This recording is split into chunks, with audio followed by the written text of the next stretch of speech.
2 weeks post-installation, we face a significant delay in our isotope delivery, which would usually require patient rescheduling, some of whom travel from regional areas to Canberra for their scan. Because of our confidence in the system's overall performance and the effectiveness of AICE, we proceeded with our full patient list but administered reduced doses. This has a massive impact on the satisfaction of our referrers, but more importantly on our patients. PET patients will often see their oncologist the day after their scan for decisions on their treatment. Not needing to reschedule patients and still producing great images meant that there was no disruption to the patient's treatment.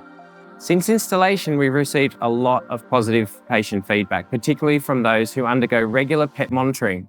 They appreciate the shorter scans, which are especially beneficial for those experiencing pain. The system's open design and wide couch is also really appreciated by patients as it helps to alleviate anxiety and claustrophobia.